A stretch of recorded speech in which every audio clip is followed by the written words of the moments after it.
Singapore itu selain kelebihannya tidak terlihat bekas operasi dan dia juga tidak memotong otot. Oke. Nah, karena di bagian busur itu nggak ada ototnya. Jadi itu cuma kulit langsung ke selaput pembungkus otot, langsung ke selaput yang melapisi usus dan yang lain. Oke, berarti katakanlah tidak ada bekas operasi ya dok ya? Hampir tidak terlihat. Kalau makan mie sih nggak ada hubungannya ya, sebenarnya nggak ada hubungan terhadap prevalensi terjadinya nggak ada hubungannya, cuma memang ya karena orang Indonesia suka makan mie ya mungkin jadi dikait-kaitkan lah. Iya akhirnya.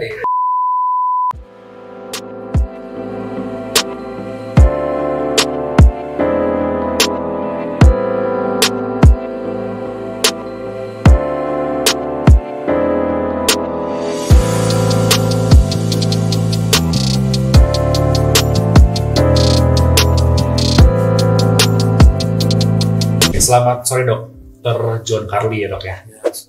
Apa kabar dok? Sehat. Sehat alhamdulillah ya. Dok, thank you sebelumnya sudah mampir di Lira Podcast Rumah Sakit Lira Medica, dan ini program yang sudah berjalan cukup lumayan lama sih karena kita mengundang dokter-dokter spesialis, dokter umum, bahkan di balik tenaga medis yang memang berkecimpung di Rumah Sakit Lira Medica gitu dok. Dokter kesibukannya apa dok kalau boleh tahu? Sebelum kita ke pembahasan secara rinci lah mengenai. Ya namanya dokter bedah ya operasi lah ya. Operasi ya? Iya. Nggak ada yang lain lah, jarang-jarang setiap hari operasi. Tapi dokter tuh di Lira udah lama nggak sih? Apa udah berapa tahun gitu? Udah 6 tahunan ya. 6 tahun? Iya. Cukup lama ya dok ya? Iya. Oke. Nah dok, sebelum ke pembahasan secara merunut ya dok ya mengenai laparoskopi dan penjelasannya secara detail nanti dijelasin. Kenapa dok memilih jurusan bedah gitu? Kenapa nggak apa gitu dok? Ada nggak yang mungkin ada beberapa bintang tamu yang apa namanya in case-nya itu ada kejadian di keluarganya ataupun ada motivasi yang lain gitu dok. Nah versi dokter John Carly ini apa biasanya? Atau kenapa gitu? Ya kalau saya sih ambil bedah karena memang udah dari zaman waktu saya belajar dokter umum ya, koas segala macam, memang udah paling itu bedah. Karena kan tindakan dan lebih nggak membosenin lah ya. Nah, ada adrenalinnya juga ya, ada apa pakai motorik juga, jadi lebih asik untuk dipelajari lah dan lebih nggak membosenin daripada yang cuman apa di belakang meja aja gitu. Dan juga apa namanya ya yang paling keren memang bedah sih kalau di kedokteran menurut saya ya. Karena memang ya ada skill khusus ya. Ibaratnya yang nggak dipunyai oleh yang lain gitu. Oke. Dulu sekolah di mana akademiknya? SMA saya di 78 Jakarta. Universitasnya satunya di Pajajaran. Spesialisnya di Universitas. Oke. Nah, dok, bicara mengenai bedah nih ya dok ya. Apa sih yang mungkin ada momen yang tidak terlupakan sama dokter John Carly gitu ketika memang bertugas lah? Ada nggak dok kira-kira? Ya nggak terlupakan banyak ya. Saya soalnya operasi udah banyak sekali, udah lumayan banyak dalam 6 tahun ini udah puluhan ribu kali ya, puluhan ribu kali operasi. Jadi ya setiap kasus memang ada tantangannya atau tantangannya tersendiri dan ada seninya tersendiri gitu ya. Dan ada kepuasan yang berbeda gitu. Nah, ya memang masing-masing ya mulai dari yang paling ringan sampai yang paling berat sehingga kita harus segera operasinya, terus juga apa namanya sampai yang kita perlu tindakan yang di luar dari yang kita pelajari secara biasa itu ya udah banyak sih ternyata. Jadi memang ya kesannya sih ya memang kalau di bidang itu nggak bisa stuck seperti itu aja terus. Jadi harus terus berinovasi dan harus terus ibaratnya seperti seni lah. Jadi satu pasien dengan yang lain nggak bisa diperlakukan secara sama. Itu kasus yang berbeda. Oke. Dok, berandai-andai nih ya dok ya. Kalau nggak jadi dokter jadi apa dok? Dokter maunya dulu.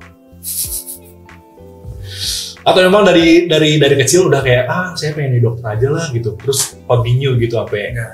Saya sih nggak ada cita-cita ya dari kecil ya. Oh gitu? Dari kecil nggak ada cita-cita, terus begitu udah SMA Yes. baru Kepikiran. mau jadi dokter gitu. Udah gitu sih, gitu aja sih. Karena dulu alasannya karena dokter kerjaannya jelas gitu. Jadi dokter ya belajar dokter, kerjaannya dokter. Ada kan orang yang belajar apa kerjaannya apa ya. Iya. Nah, kebanyakan gitu kan. Jurusannya apa, jadi kerjanya apa gitu dok ya. Kalau dokter kan udah apa lininya udah ke situ gitu ya dok ya. Dokter kan emang kita kan keahlian ya, memang ya otomatis kita bekerja sesuai keahlian. Tapi kalau secara keluarga dok, apakah di keluarga dokter ada dokter gitu kayak ayah? Cuma dokter aja berarti? Iya. Wow. Oke. Nah ini sekarang nih tindakan apa yang sedang dokter jalani gitu? Yang paling banyak deh kalau misalnya di Lira gitu. Ya kalau di Lira sih memang yang paling banyak ya karena Lira kan udah lebih tinggi yang levelnya dari rumah sakit di yang lain di Kerawang ya, karena dia kan tipe B ya. Rumah sakit tipe B kan di Kerawang cuma ada 2 RSUD sama yang swasta di Lira. Ya yang kita kembangkan ya minimal invasif ya di sini ya, terutama ya laparoskopi ya.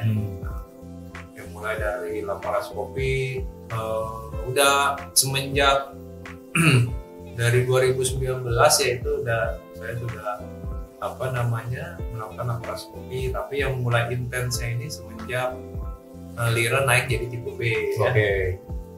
Lira naik jadi tipe B sehingga BPJS itu bisa tercover. Nah, tercover.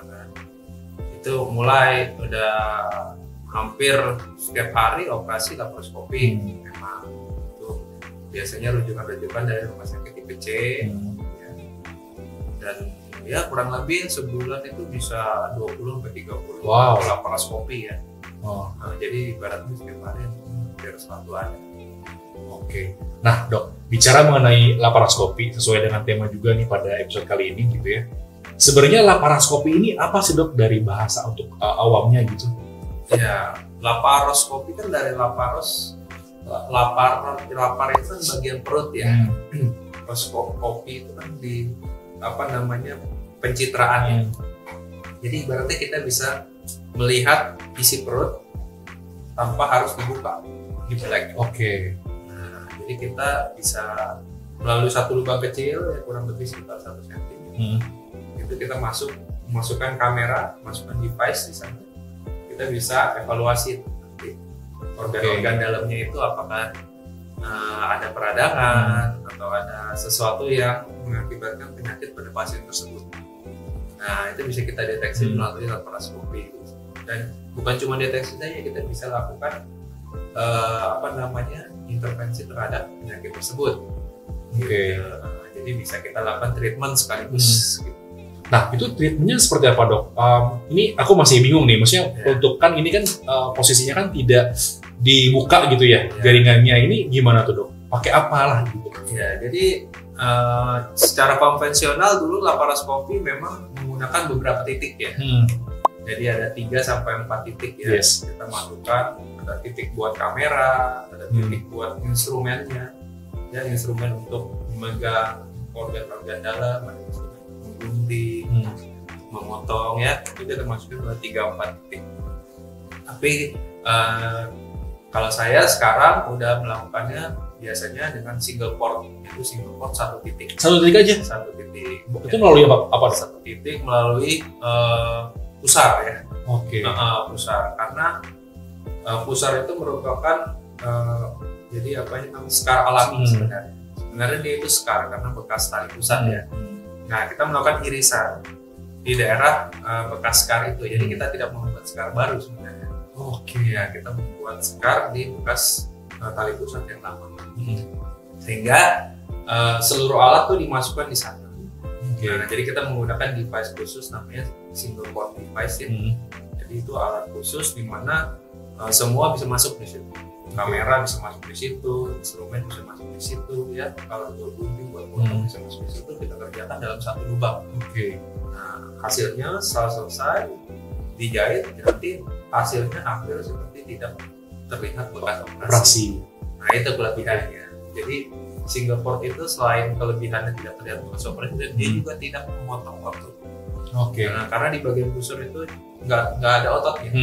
Jadi itu cuma kulit langsung ke selaput pembungkus otot, langsung ke selaput yang melapisi usus dan yang lain. Oke, berarti katakanlah tidak ada bekas operasi ya dok ya? Hampir tidak terlihat Tidak bekas terlihat. operasi, bukan tidak ada ya, tidak terlihat karena tersamar. Ya, tersamar dengan apa namanya skar alami dari lipatan dari pusat itu. Tadi kan sempat dibahas dok mengenai satu lubang aja udah bisa operasi, dan operasinya ini tidak terlihat untuk bekas operasinya nanti gitu ya. Jadi aman banget ya dok, apalagi buat perempuan-perempuan yang takut gitu ya. Ada ada bekas-bekas operasi gitu terlihat, dan ini katakanlah tidak terlihat gitu ya dok ya untuk operasinya. Nah biasanya dok kalau bicara mengenai penyakit apa saja yang memerlukan yang namanya tindakan laparoskopi itu apa aja dok? Ya, untuk penyakit-penyakitnya ya biasanya yang paling saya bahas dari paling sering aja ya. Yang paling sering ya usus buntu. Usus buntu. Usus buntu yang paling sering.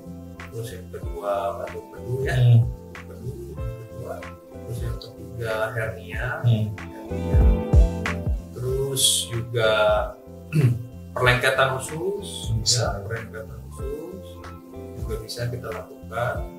Lalu juga kasus-kasus pada anak ya. Orang juga bisa ternyata dok? Ya, anak bisa. Oke. Anak juga bisa. Kasus terutama yang paling sering kita lakukan pada anak adalah usus buntu dan hernia pada anak.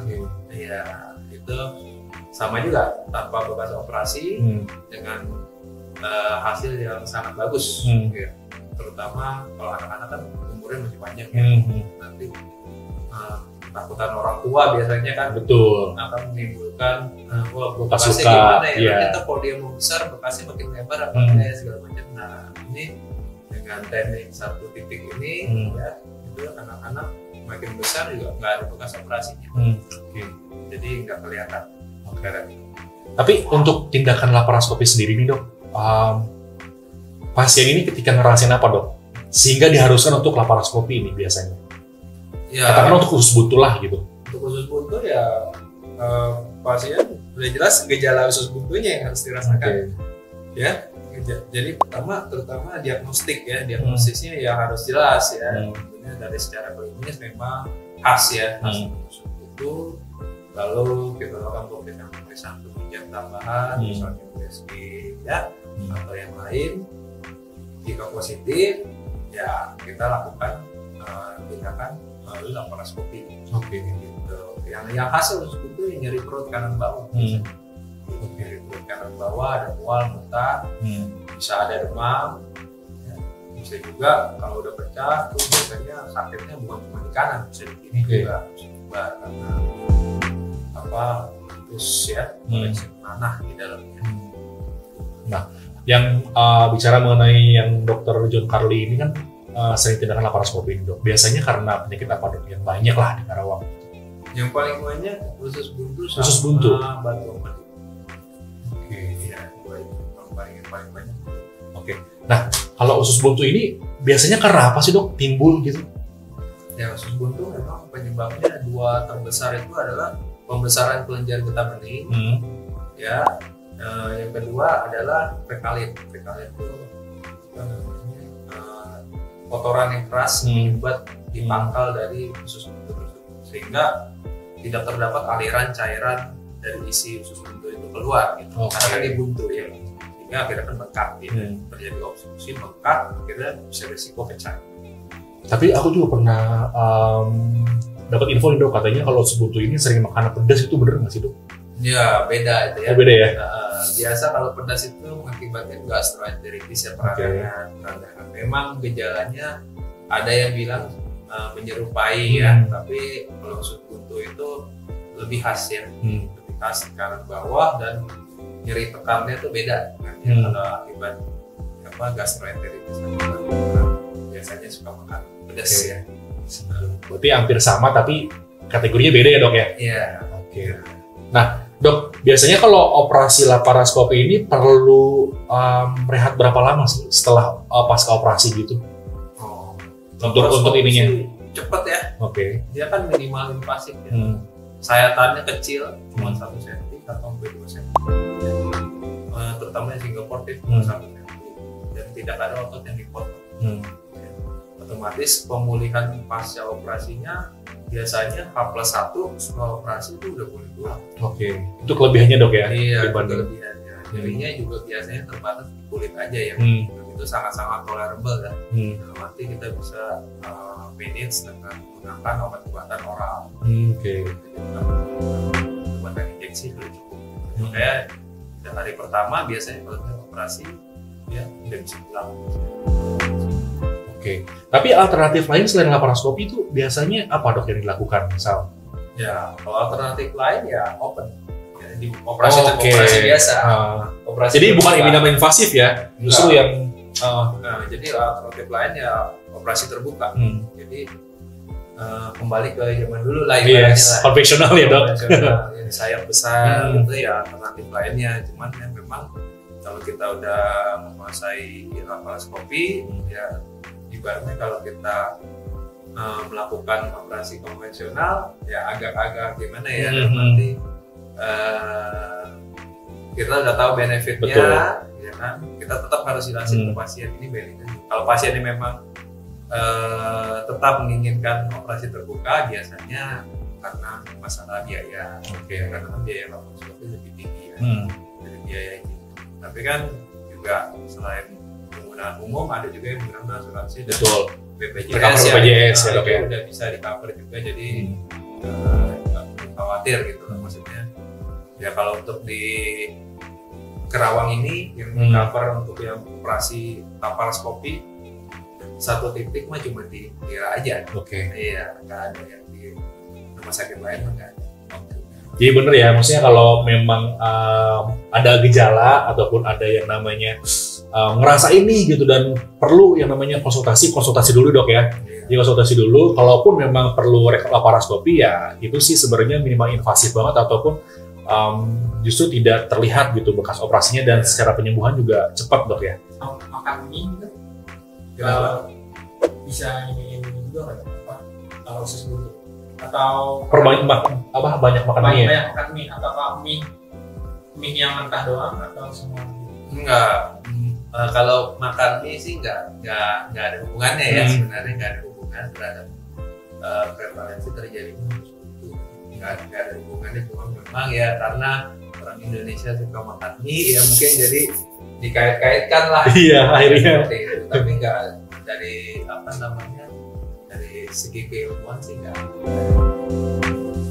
Nah dok, sebenarnya selain dari penyakit usus buntu, ini laparoskopi ini mengcover penyakit apa aja dok yang bisa ditangani sama laparoskopi ini dok? Ya, yang paling banyak memang usus buntu ya. Terus yang kedua batu empedu ya. Batu empedu ya, jadi tindakan pengangkatan kandung empedu ya beserta batu. Ya, kasusnya cukup sering di sini ya. Terutama kasus-kasus biasanya memang kadang-kadang udah yang dirasakan pasien sakit pasiennya, mahnya kenapa nggak sembuh-sembuh ya kan, kenapa nggak sembuh-sembuh, terus dia berobat, makan obat, minum, enakan dikit kambuh lagi. Nah, ternyata setelah melakukan USG abdomen ya USG ternyata ada batu di kandung empedunya sehingga batu itu menyumbat ya kan tempat keluar cairan empedu sehingga begitu dia menyumbat itu terjadi nyeri kolik namanya ya, nyeri kolik biliar ya. Nah itu mengakibatkan kenapa dia nggak bisa sembuh meskipun udah makan obat karena penyakitnya bukan di situ gitu ya. Ternyata penyakitnya di batu. Nah, dok, tapi aku pernah dengar dok, kayaknya katanya kalau batu empedu itu biasanya suka nahan kencing, itu bener nggak sih dok? Oh, nggak ada hubungan. Nggak ada hubungannya malah ya? Kalau itu kan batu ginjal. Batu ginjal beda ya? Batu ginjal. Kalau batu empedu kan hubungannya sama pencernaan. Kalau batu ginjal hubungannya sama saluran urinarea, kemudian saluran kencing ya. Beda itu.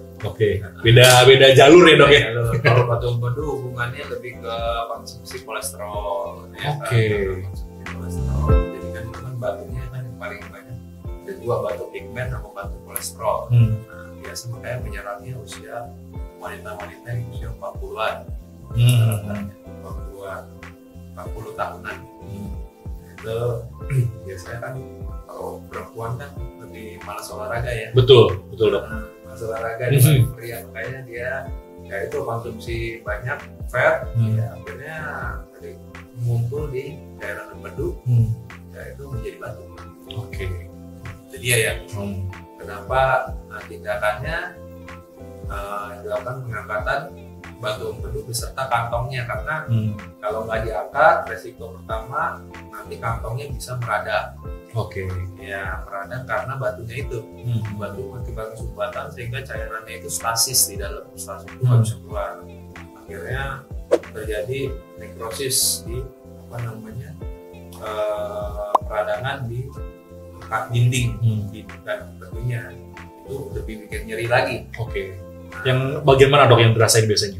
Perut kanan atas biasanya. Perut kanan atas sampai hati lah. Ya, karena daerahnya kan sebelah-sebelahan dia sama lambung. Oh pantes kalau suka di ibaratnya ini sakit mah nih, padahal bukan dok ya? Iya, di sebelah-sebelahan, dekat lah. Satu persarafan dia. Nah, terus yang kedua, resiko keduanya kalau nggak diangkat batunya nanti ya bisa ada turun di saluran empedu. Resikonya bisa begitu.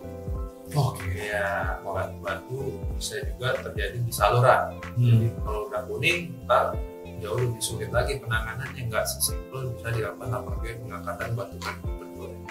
Jadi lebih complicated, dan resikonya lebih tinggi untuk morbiditasnya. Nggak bisa sehari pulang, itu lebih panjang lah masa pengobatan, dan resikonya lebih tinggi.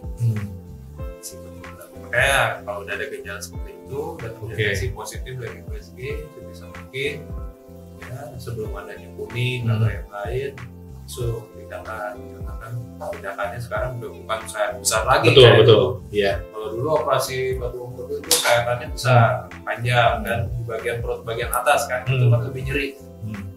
Karena kan perut bagian atas itu dia ikut dengan pergerakan nafas ya. Jadi otot ikut pergerakan nafas segala macam, begitu disayat di bagian situ setiap kali nafas itu sangat terasa nyeri. Makanya sangat berdampak signifikan jika dilakukan secara laparoskopi. Oke, jadi stigmanya harus diubah dulu ya. Ternyata operasi itu tidak semengerikan dulu ya. Yang harus punya sayatan besar dan ibaratnya dibelek lah kalau bahasa orang Karawangnya mah ya. Sekarang tuh udah bisa kayak minimal invasif, dalam satu lubang aja dalam beberapa hari udah pulih gitu ya dok ya. Iya. Oke. Ya itu memang biasanya secara normalnya bisa satu lubang, tapi biasanya kalau terjadi kesulitan, misalnya ada perlengketan, ada resiko pendarahan yang tinggi, khusus batu empedunya meradang hebat gitu kan, lengket ke sana ke sini, ya kita untuk mempermudah sama mengurangi resiko cedera dan pendarahan, ya biasanya kita bisa nambah satu lagi port, itu pun juga cuma 5 mili. 5 mili ya, cuma setengah senti aja. Ya itu ibaratnya kalau sembuh juga ya, ibaratnya lukanya cuma kayak luka tusuk aja lah, kecil lah, nggak terlalu besar. Terlalu bolong gede ya dok ya? Enggak, cuma 5 mili, kecil banget. Ya itu aja sih paling.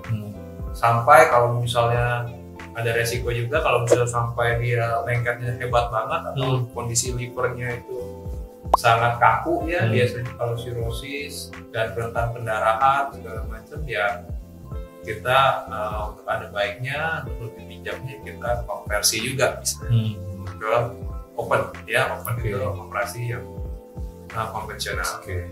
Jadi untuk lebih safe ya. Dan paling utama sih patient safety ya.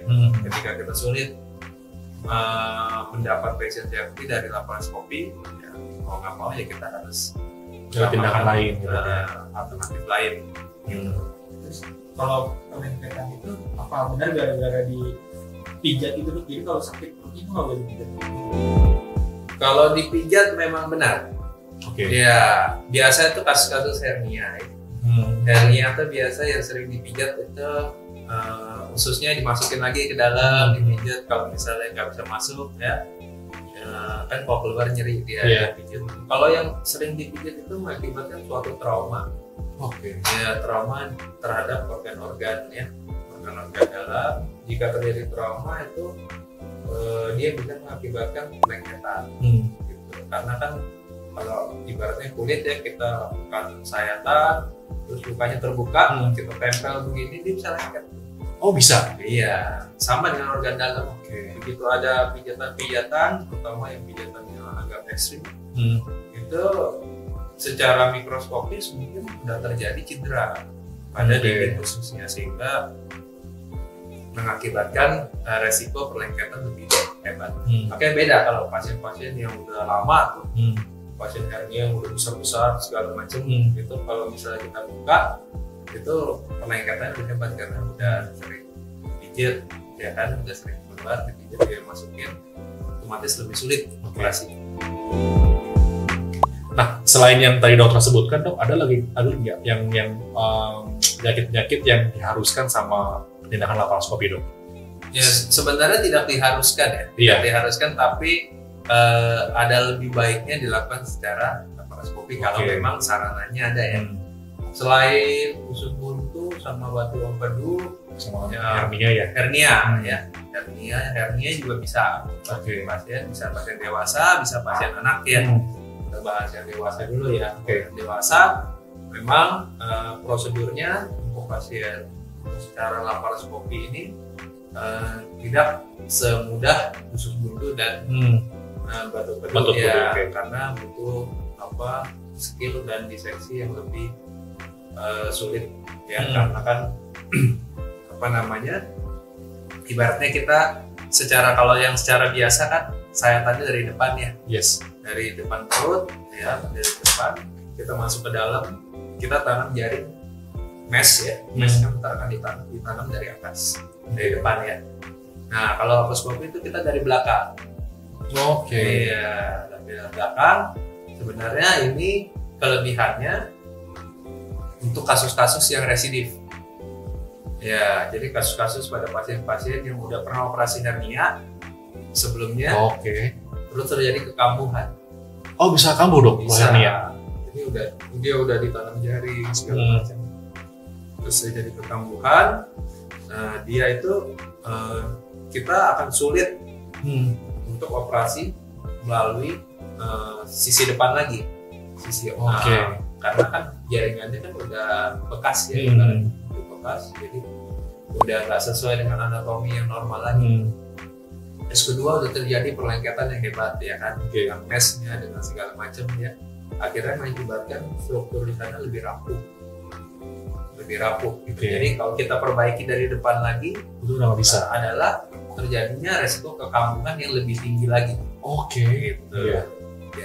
Oleh karena itu maka kelebihan laparoskopi di sisi inilah dia masuk, karena dia approach-nya bukan dari depan, dia dari belakang. Nah, sedangkan di bagian belakang ini ibaratnya masih mulus, ya belum disentuh.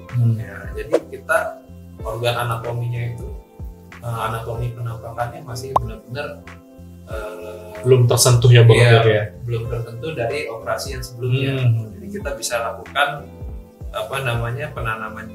pemasangan jaring dengan baik.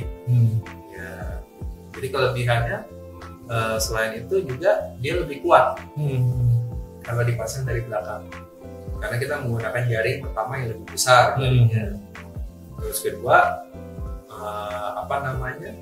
dengan dipasang dari belakang bisa ada lubang nih ya, kita pasang dari belakang di sini, dibanding dari sini, usus kan dari sini nih, usus yang turun. Hernia itu kan ususnya turun. Nah, kalau kita pasang begini sama kita pasang begini, ya kan, otomatis kan kuatannya di sini. Betul. Ya, karena di sini kan ini namanya hukum Pascal ya.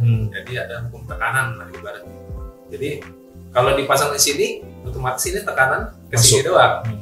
Kalau dipasang di sini kan ada yang di sisi sini tertekan, dan sisi lubang juga tertekan. Jadi nggak saling menguatkan lah ibarat, sehingga penanaman yang dari dalam itu lebih kuat daripada yang penanaman dari depan. Itu kelebihannya. Dan kelebihan ketiga ya kembali lagi kembali ke aktivitas yang cepat, nyeri pasca operasi ini juga lebih minimal ya. Karena kan apa namanya kita approach-nya dari belakang itu kita benar-benar bisa lihat detail sarafnya segala macam ya, organ-organnya yang resiko-resiko untuk terjadi nyeri kronis kalau kita daerah situ nggak boleh disentuh. Nah, itu bisa kita lihat di belakang. Daerah yang mengakibatkan pendarahan, ya kan, kita nggak bisa sentuh, itu kelihatan di belakang. Nah, itu semua kalau dengan operasi laparoskopi hernia bisa dicapai. Sehingga memang pasiennya bisa kembali ke aktivitas dengan lebih cepat ya, lebih cepat daripada yang operasi profesional yang lama ya. Begitu. Itu dewasa ya. Dewasa. Kita bicara mengenai anak-anak nih dok. Ini menarik deh. Soalnya kan laparoskopi ternyata bisa juga buat anak-anak ya dok ya. Ya bisa untuk anak-anak ya salah satu kalau usus buntu juga sama ya. Kasus usus buntu tindakannya dengan yang dewasa kurang lebih mirip lah ya. Cuma lebih kecil aja karena anak ya. Justru lebih kecil lagi untuk ininya lubangnya. Ya lubangnya sama. Oh sama aja. Sama di daerah pusar ya. Pokoknya kita nggak keluar dari daerah pusar. Intinya itu. Nah kalau tindakan terapi usus buntu anak dan dewasa tindakannya sama. Ya dilakukan pengangkatan usus buntu. Yang berbeda adalah tindakan hernia. Ya. Oh yang membedakan gitu ya. Hernia atau hidrokel ya. Hernia pada anak dengan hernia pada dewasa itu tindakannya beda tekniknya. Ya, karena kalau pada dewasa itu adalah patofisiologinya adalah kelemahan dinding. Kelemahan dinding abdomen sehingga menimbulkan defek di sana. Sehingga harus kita tanam jaring. Ya, untuk mengurangi mengkompensasi kelemahan defek tersebut. Kalau anak bukan karena kelemahan defek, karena memang ada bagian dari selaput pembentuk usus yang namanya peritoneum itu dia yang seharusnya nutup ya, setelah lahir maksimal 2 tahun lah dia nutup. Nah ini dia nggak nutup, dia membuka, tetap membuka, dia tetap membuka, akhirnya usus bisa turun dari situ. Nah sehingga tindakannya bukan pasang mesh, bukan pasang jaring-jaring, karena bukan karena kelemahan dinding abdomen, tetapi karena ada patensi dari namanya itu prosesus vaginalis, selaput peritoneum itu, selaput pembentuk usus. Kita tindakannya namanya high ligation, jadi dijahit. Nah dijahit cincin itunya, cincin yang terbukanya itu. Nah, kalau di sini di lira ini sudah bisa dilakukan secara laparoskopi. Ya, mungkin kalau untuk hernia itu laparoskopi hernia mungkin cuma bisa di lira ya, Kerawangnya. Kalau bisa di lira laparoskopi hernia anak dan dewasa ya. Dan kalau anak ini ada teknik khusus teknik khusus namanya laparoskopi pierce ya. Pierce itu percutaneous inguinal suturing. Ya, jadi dijahitnya itu dari luar. Oh, bukan dari dalam? Iya, dijahitnya dari luar. Jadi dari dalamnya itu cuma untuk monitoring dari kameranya. Nah, jadi jarum kita masuk dari luar, ya kan? Dari luar, ntar kita ikat dari luar. Jadi ntar yang bekas dari luar itu cuma kayak tusukan jarum aja. Nah, hampir nggak kelihatan lah. Sisanya dari pusar, itu cuma untuk monitoring dari kamera. Ini laparoskopi pierce ya, itu udah terkenal di seluruh dunia, cuma memang nggak banyak yang mengerjakan. Dan kalau di Kerawang sih memang baru di sini tuh. Baru di lira ya dok ya. Dan itu karena butuh keahlian dan butuh skill khusus ya untuk itu ya, karena tidak semua bisa ya. Lalu kelebihannya lagi yang perlu diedukasi adalah dibandingkan tindakan open ya, tindakan operasi terbuka ya untuk hernia hidrokel anak itu adalah kita bisa mendeteksi lubang di sebelahnya. Nah, jadi misalnya ada lubang di kanan, lubang di kanan, defeknya di kanan, itu menurut penelitian 10-20% itu ada lubang juga di sebelah kiri. Cuman tidak terlihat gejalanya. Tapi bisa dilihat dok ketika ketika operasi open kan kita cuma melakukan operasi di atas yang ada gejalanya, otomatis yang sebelah kiri kita tidak bisa lihat, ya kan. Nah, biasanya setelah selesai beberapa bulan itu pasien datang lagi dengan gejala yang ada keluhan benjolan di sisi sebelahnya kiri, ya oke. Iya, sisi sebelahnya. Ternyata sudah ada benjolan, sudah ada lubang, sudah ada defek di sana sebenarnya dari yang peritoneum yang nggak menutup itu. Nah, kalau dari secara laparoskopi kita bisa lihat itu masuk dari kamera, ya kan, dari tengah kita lihat sebelah kanan, sebelah kiri kita bisa lihat.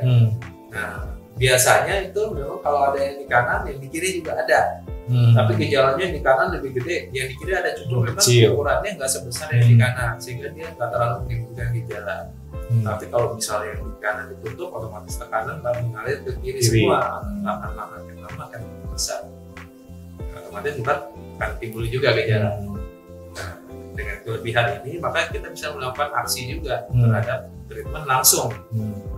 Begitu yang kanan, penyakit yang kanan, oke, udah selesai, langsung yang kiri kalau kita temukan juga langsung kita kerjakan juga. Jadi pasien itu nggak perlu operasi 2 kali untuk menghindari, biar sekalian ya dok ya, menghindari terjadinya resiko operasi kedua kalinya di waktu berikutnya. Benefit dan juga luar biasa canggihnya dok ya. Iya, itu kelebihan laparoskopi anak itu yang harus diedukasi ya. Jadi memang operasi terbuka untuk hernia di prokel anak itu memang juga nggak terlalu besar ya. Saya tanya karena kan kecil, anak juga kecil ya. Tetapi benefit yang nggak bisa didapat adalah itu tadi. Kita bisa mendetek ya dok ya. Iya, namanya itu metachronous hernia ya. Jadi hernia yang ada di sisi sebelahnya cuma tidak terdeteksi. Nah, kita salah satunya terdeteksi cuma bisa lewat laparoskopi. Wow, gitu terdeteksi kita bisa nanti. Makanya biasa pasien-pasien yang saya lakukan laparoskopi virus itu untuk hernia anak itu saya kasih lihat fotonya.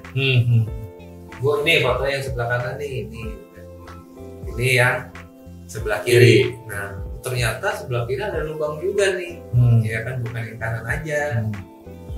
Oh gitu ya, tapi nggak ada gejala ya biasanya dia bilang, nggak ada yang benjolannya mah yang kanan aja itu. Iya, belum, nanti begitu kanan ditutup, ntar yang kiri yang nongol.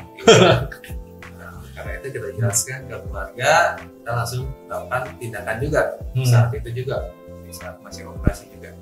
Jadi enak lah, udah selesai, pasien udah nggak ada masalah lagi dengan ini defek yang di sebelahnya, kemungkinan defek di sebelahnya. Dan enaknya lagi ya ini angka kambuhannya juga rendah. Nah, teknik ini laparoskopi ya dok ya. Iya, angka kambuhannya kurang dari 1% ya. Wow, hitungannya sangat bagus lah. Jadi memang sampai saat ini sih belum ada sih bagus rata-rata sih. Dan memang selain dari pasien umum asuransi, BPJS juga bisa tercover ya dok ya. Iya, BPJS juga bisa. Jadi jangan takut kalau misalnya ada yang mau berobat, ibu anak-anak yang punya benjolan di daerah skrotum ya atau di paha, ya bisa berobat kemari. Jadi bisa kita lakukan operasi ya dengan langsung untuk mengurangi resiko operasi berikutnya. Jaga-jaga ya dok ya, mending sekalian lah, mending sekalian gitu ya. Itu edukasi yang jarang diberikan gitu ya. Jarang diberikan. Biasanya kalau dari rumah sakit tipe C itu kalau diminta rujukan ke tipe B nggak dikasih, ya karena kan bisa dikerjakan. Memang benar bisa dikerjakan, cuman memang nggak bisa dikerjakan secara laparoskopi, ya, sehingga kita tidak bisa mendeteksi, kecuali rumah sakit tipe D-nya punya laparoskopi ya.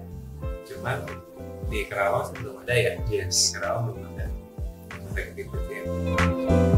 Jadi ya atas edukasi itu ya sebisa mungkin harusnya kalau memang masyarakat teredukasi, ya, otomatis bisa dokternya juga bisa memberikan saran yang lebih komprehensif dan lebih baik, sehingga nantinya untuk perkembangan anaknya segala macam ya pasti bakal lebih bagus gitu daripada nanti Diantara dok ya. Iya, dibikin datang lagi besoknya kenapa jadi pindah sebelahnya? Iya. Ya kan, ntar dokternya bilang ini kan beda bu, ini kan sebelah kanan, ini kan sebelah kiri, bukan gara-gara operasinya. Ya memang benar, bukan gara-gara operasinya, tapi gara-gara apa namanya teknik tidak terdeteksi. Tidak terdeteksi karena memang tidak bisa dideteksi secara operasi terbuka. Jadi harus operasi berlapar dulu baru bisa dideteksi. Jadi ya itu yang salah satu yang edukasi yang mungkin harus diberitahu ya biar masyarakat lebih mengerti dan lebih mendapat apa namanya treatment yang mumpuni lah ya. Jadi mungkin biasanya banyaknya kasus yang sudah terjadi adalah si pasien yang udah operasi balik lagi ya gitu dok ya? Iya. Sama dokter gitu ya, ini sebelahnya kambuh nih dok, gimana gitu. Padahal sebenarnya kalau dengan teknik ataupun dengan teknologi laparoskopi itu bisa terdetek gitu ketika operasi ya dok ya? Iya, bisa terdeteksi langsung harusnya. Jadi langsung bisa ada eksekusi di hari itu juga gitu dan saat itu juga. Dan untuk kekambuhannya 1% ya dok? Kurang dari 1% ya. Ya hampir sama lah dengan operasi terbuka sebenarnya kurang lebih. Jadi dia dengan cara seperti ini bukan berarti dia lebih jelek, malah dia lebih bagus dari segala aspek. Dia lebih bagus terutama aspeknya tadi ya, menghindari terjadinya resiko operasi di kemudian hari. Itu kekambuhan ya? Kambuhan bukan kekambuhan ya, kekambuhan kan di sisi sebelahnya. Oh iya. Deteksi adanya defek di sisi sebelahnya. Jadi sebenarnya apalagi kalau misalnya biasanya dok pasien-pasien di luar sana kan yang takut nih biayanya mahal gitu, padahal di Lira juga udah tercover ya dok ya dengan BPJS ya dok ya. Jadi tinggal sahabat Lira untuk konsultasiin aja dulu gitu ya mengenai gejalanya sama Dr. John Carly. Nanti untuk edukasinya seperti apa, tindakannya akan seperti apa nanti akan dijelaskan dok ya. Dokter nih praktek dari hari? Saya tiap hari. Oh tiap hari? Iya. Senin sampai Jumat ya biasanya jam pagi, kalau jam pagi 7.30 sampai jam 9, siangnya di atas jam 2 ya, di atas jam 2 sampai sore jam 6 lah. Jadi ya sahabat Lira semuanya yang kalau memang udah ada gejala nih ya dok ya, udah ada gejala yang dirasa yang sudah tadi dokter John Carly sebutin ya udah baiknya ke Lira aja untuk nantinya konsultasi sama Dr. John Carly. Nah prakteknya ini bisa sahabat Lira dapetin ataupun update-update-nya di aplikasi Rumah Sakit Lira Medica yang bisa di-download melalui App Store maupun di Google Play ya. Jadi segera download aplikasinya untuk konsultasi ataupun jadwal praktek dokter di Rumah Sakit Lira Medica. Oke, dokter, thank you sudah ngobrol-ngobrol di Lira Podcast. Sehat-sehat terus dok, sukses terus, dan ini lanjut ya dok ya, ada tindakan dok ya abis ini ya. Tindakan laparoskopi juga? Iya. Oke. Dan mungkin kita nanti ketemu lagi dok ya di lain episode untuk membahas mengenai apa aja lah yang sedang in dok ya. Oke. Sampai jumpa di Lira Podcast selanjutnya. Jangan lupa untuk like, komen, dan juga subscribe. Saya Abi dan John Carly untuk diri. Sampai jumpa. Kelira aja, janji temu jadi lebih mudah dan cepat dalam genggaman. Download aplikasinya sekarang.